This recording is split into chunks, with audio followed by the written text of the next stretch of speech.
my god, I'm back. Hi guys. Wow. Okay. Welcome back to Mel KB Vlogs. Here I am.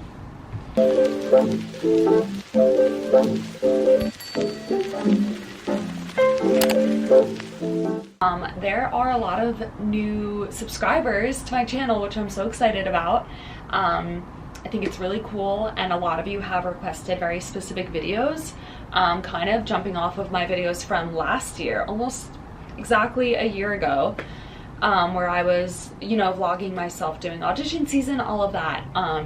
So I really want to help you guys out and make as many videos as I can to assist you guys in your journey. Doing a vlog all about finances, how I afford to live in New York City, how I deal with day jobs, how I make them work with auditioning, how I'm able to go to auditions, all of that stuff. Yeah, I wrote some notes on my iPad, really just like mapping everything out, and I'm gonna try to make this make as much sense as possible.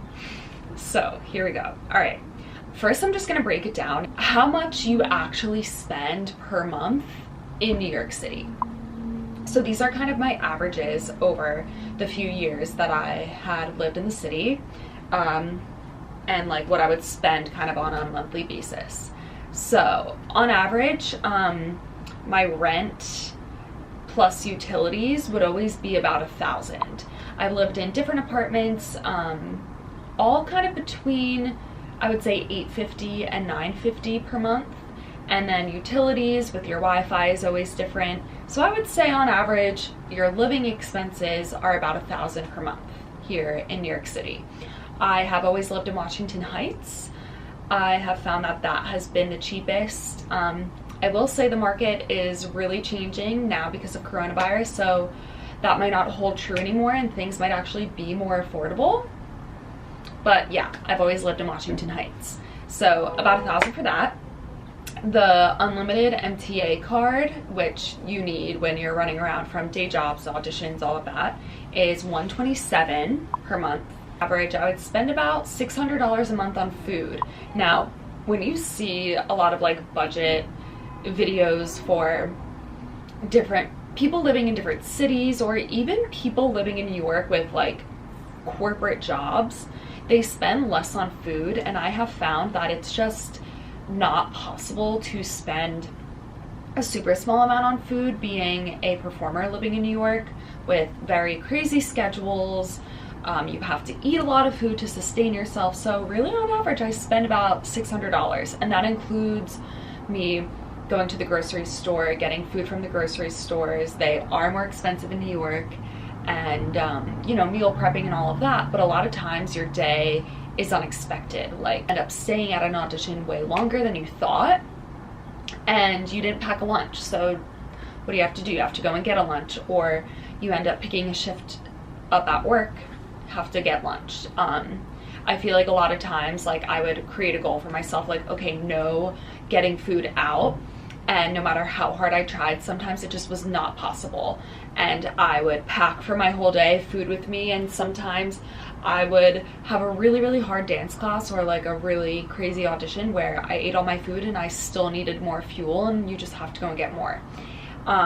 So that's a really big expense. I would say $600 for food, and then I always allocated about $200 for random things like tampons, or you know, you ran out of your blush or your mascara, you had to go to the doctor, you had to pay your sister for your mom's birthday present, like just things like that. It happens every month. There's always something. So I would say on average about $200 for random things.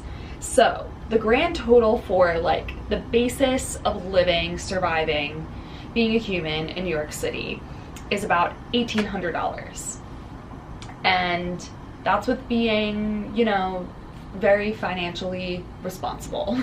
So yeah, $1,800 to live in New York City a month. Now, on top of that, as performers, we need to stay in shape, we need to continue practicing our craft, I did used to pay a gym membership, which is it was only like $10 per month at Planet Fitness. But now that I've learned a lot from the pandemic, I have really grown accustomed to working out in my own space. So I'm not going to be spending that money anymore in the future. So my average for, you know, keeping up with your craft is, it's kind of hard to give you that number because it's different for each person. But dance classes in New York at BBC and Steps, they're on average $22 per class. That's for an hour-and-a-half class. And then on average, depending on your voice teacher, the rates really do vary. But I would say kind of the average rate is about $100 per voice lesson. So I would always aim to take about 3 dance classes per week and 2 voice lessons a month, and that would be about $260 for dance and $200 for voice. Yeah, so that's quite a lot. That's kind of close to $500 a month as well to keep up our craft. LOL. It's a lot of money. Yeah, so those are the numbers. About $1,800 to live, $500 to keep up your craft, to keep, you know, yourself in the know, networking, all of that, taking classes, learning, growing, the whole shebang. So now I'm gonna jump into how I made money, how much money I had, all that shit. Ooh, oh my God, please don't fall. Well, I moved to New York City with about $12,000 in my bank account. Now, I got that from a cruise ship contract that I booked directly after college, and I worked on a cruise ship for 7 months, and I saved as much as I could to prepare for this. So I had $12,000 in my bank account. First year in New York, I mostly did nannying, which honestly, looking back, I'm like, that was pretty good. That was pretty good money. So yeah, I did nannying, and then this is something common that a lot of actors do, is promotions, which you can just Google like promotion companies New York City and you'll find them. It's very random gigs. I would probably do 1 or 2 per month on average. Then was like, I went to the Barclays Center and it was for American Express, and I wore like an American Express hat and like gave out like prizes to people. Like they just need like attractive people to like represent brands. Very random jobs, but promotions usually pay about $25 to $30 per hour. They do take taxes out of that, but still it's usually like an 8-hour gig randomly. So I would do those, and that was like the random money that like at the time I like really could have used. Like I was like struggling to make ends meet, and like great, got a promotion, I'll get like a good chunk of money from that. So those are always great to have. There's no commitment to those. They can email you anytime and be like, hey, you available this weekend? And you can be like, no or yes. So promotions, great, sign up for them. They're awesome. Back into nannying. So nannying on average is about, I would say, $20 to $25 per hour, which is awesome. And most of the time there's no taxes taken out, which is great. We love that. We get to pocket all of that money. I don't know if this is illegal for me to be saying on the internet. Anyway, I didn't say that, what? So this is how kind of like a week in my life of nannying would go. It would go kind of 1 or 2 ways. At first, I found a family, and a lot of this you find through networking, just like through other friends that babysit. They recommend you to other families. There's also agencies that can help you, but I found all of mine through networking. So one of them was this family that would do date nights a lot, or if they had like events to go to or something. So those would generally be from like 5 o'clock to midnight, which is awesome. And I would do like a few families like that. So if I averaged 3 date nights a week that I was babysitting for, I would get $525 a week, which is awesome. And like those weeks where I did, you know, I was able to schedule in 3 date nights with families. and get that $525, that was awesome, because then I would get, if I did that for a whole month, I would get $21,000. No, oh my god, that's wrong. $2,100. $2,100. Yes, which is great. And that was pretty ideal for me. Or slash and, depending how you could kind of maneuver. At one point I was doing after school pickups, which were from about 3 o'clock to 6 o'clock every day, Monday through Friday. And if I did that every day, Monday through Friday, I would get $300 a week. So that would equal to $1,200 per month. Yeah, so that was kind of the numbers for babysitting. Now I was also sometimes able to do, you know, an after school pickup and then go on to another family to do a date night, which was really awesome. It would mix and match, but clearly, like, this already kind of sounds confusing, and it was, because it was random hours. It wasn't really consistent or specific, and that kind of got to me at the end, because I couldn't handle not knowing like what my month schedule was gonna look like. Like, that really gave me anxiety. However, I have a lot of friends who were fine with that, and, you know, were able to just like jump around and like do what they needed to do whenever. But yeah, the idea of not knowing what my month would look like really gave me a lot of anxiety. So also I had a few instances where families would cancel like the morning of, and it's like, oh, I was banking on that $200 I was gonna make today, and now they canceled.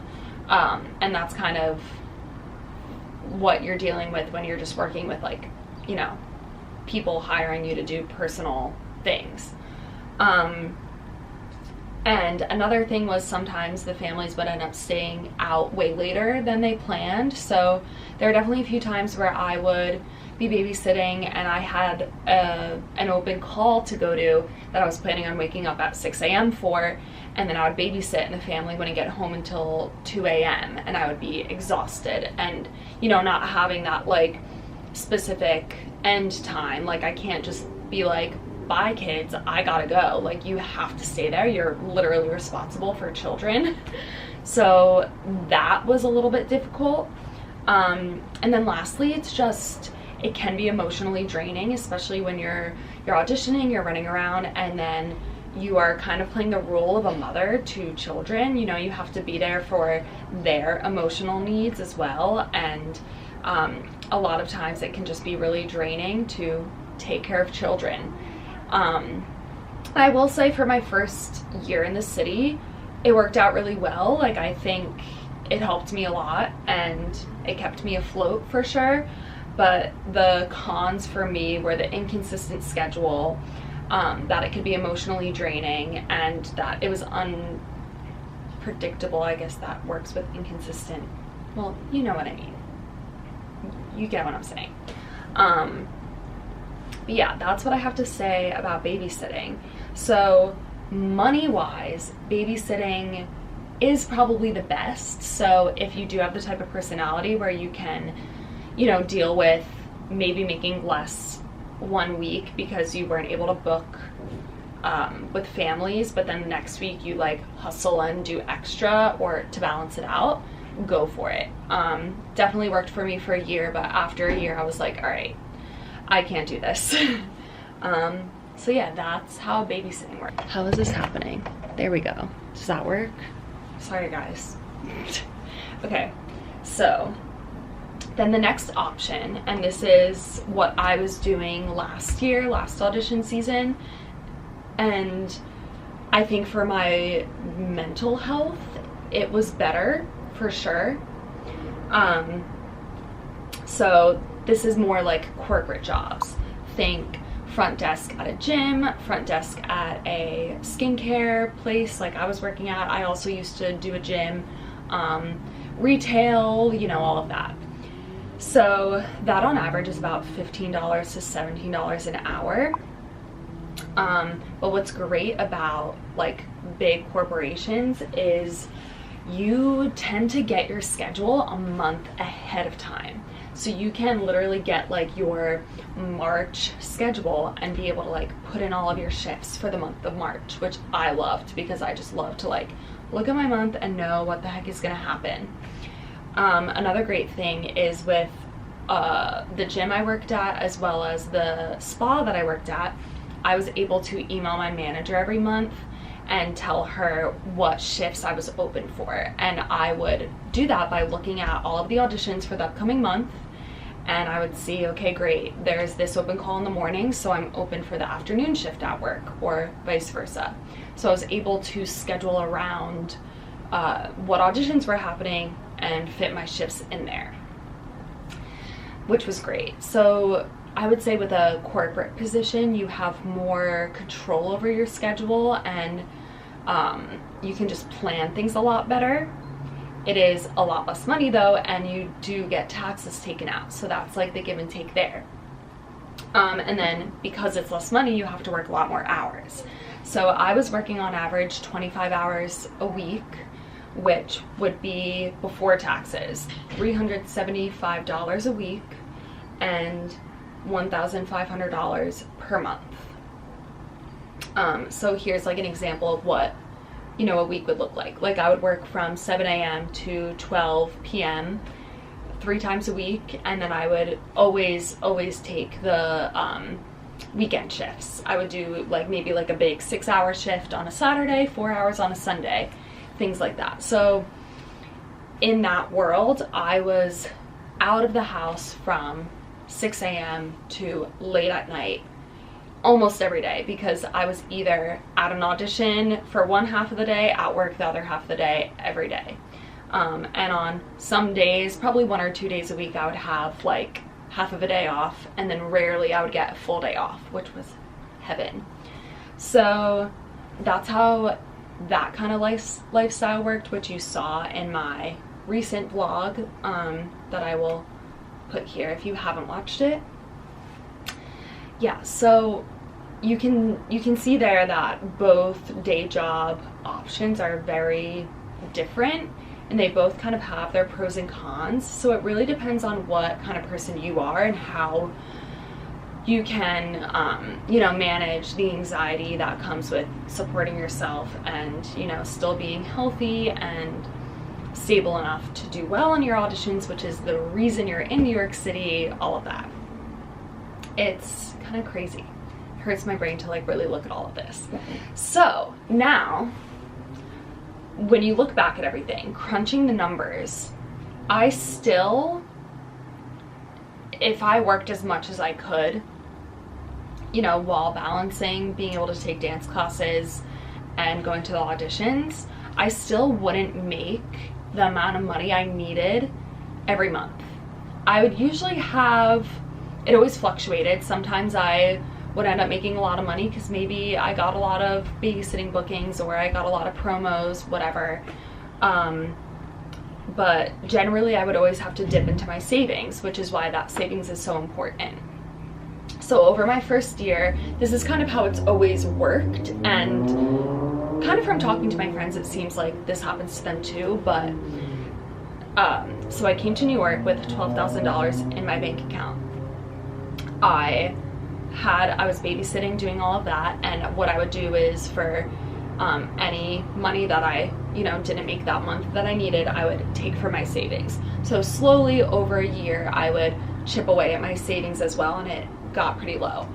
And then luckily, by the time my savings did get pretty low, I booked a theater job, and then I worked my job. So this, for me, it was the tour of a chorus line. So then on that tour, saved more and more money, and I think maybe, I want to say I came back from a chorus line with about $8,000. It didn't pay as well as the cruise ship, you know. So then I had $8,000, and then I did the same thing. This is when I moved to corporate, so I was working the front desk at a gym, doing about 25 hours a week, maybe even less, auditioning, chipping away at my savings a little bit, and then I booked another cruise ship. So then I went on a cruise contract, and I came back with about $10,000 from that, maybe more, I forget. maybe 12, I don't know. And then I, you know, was working my jobs, keeping myself afloat, and slightly chipping away at that savings. So it kind of works that you work your butt off during audition season, all of that. You chip away at the savings that you got while, you know, living your dream, performing, and then eventually, hopefully, you book a performing job where then you make more money, you get to save, and then there it is to support you to audition for the next thing. So it's like it's a cycle that keeps happening. And a lot of times that can be really anxiety inducing. For me, it definitely is, but I think over time I've really learned to trust that it's going to be okay. I do have multiple credit cards that I have to, just in case, like, I need to buy a big expense like a new laptop, or, you know, new pair of Laducas if mine are breaking, or, you know, things like that, or some new audition outfits, makeup, you know, all of that. I will use credit cards for that. And then usually what I'll do is when I get my theater contract that will eventually come, I pay off my credit cards from things like that, and then save the rest. So that's kind of how that cycle works. It's kind of intense, and that's just the reality of it. So, like, I'm telling you straight up, I have never been able to fully make the amount of money that I need to survive while auditioning in New York City, because we can't have a full-time job. So, you know, I've always had to depend on my savings. And then also, like, just to be fully transparent here, I really believe in, you know, telling the truth and not making things seem like something that they're not. My parents would pay for some voice lessons and some dance classes to help me out because, you know, they saw I was busting my butt, and I am very lucky that they are able to chip in. So they would chip in a little bit to help me continue my training while working and auditioning. Now that I am almost 27 and I've been doing this for a few years, now I'm at the point I started my own nutrition company over the pandemic, and my goal for that was to start this company, really get it off the ground, and hopefully I'm going to get to a point where I am making enough money to support myself while auditioning and while performing, and then eventually be able to save money while living in New York City, which is like the real dream, right? Because I know a lot of us will see articles geared towards like 20-somethings, and it's like, always put 20% of what you make into savings. And I'm like, well, how can I do that if I have to take out for my savings every month because I don't make enough money? And a lot of people will be like, oh, well, you don't need to be buying food so much, and you don't need to be buying coffee. And like, in reality, I really don't buy that many things that, you know, I could cut down on. And a lot of times when you're out of the house from 6 a.m. to 11 p.m., you need to go and get a coffee or you're gonna die. Is that one day I can support myself with my business so that I'm my own boss. You know, I can make my own schedule and manage how much money I make per month. That's something I'm working towards. It's very difficult. I have been open since August. I'm still not at that place at all. It's still kind of supplemental to day jobs, but we're getting there, and that's my goal. So I'll keep you guys updated if I ever get to that point. I really hope I do. If you don't follow me for my nutrition business, it's Not So Starving Artist. The handle on Instagram is at notsostarving.artist. My website is www.thenotsostarvingartistnutrition.com. Yeah, so check me out there. But yeah, I really hope this helped you guys. Like, I'm not gonna lie that, you know, living in New York and being an auditioning actor is difficult, and it's not easy. You have to make a lot of sacrifices. You will be tired, but when you do book that job then kind of is the vacation, because you get to sit back and just do what you've always wanted to do without all these other things, you know, floating in the air. Yeah. So thank you so much for watching. If you have any questions, comment them down below. Let me know what other kind of videos you want to see me make, what else would be helpful for you all. I am here. I am so glad to help. So yeah, I'll talk to you guys soon. Bye. Below if you think I should keep this haircut and get new headshots with it, or go back to my old hairstyle. What do you think? Okay, bye.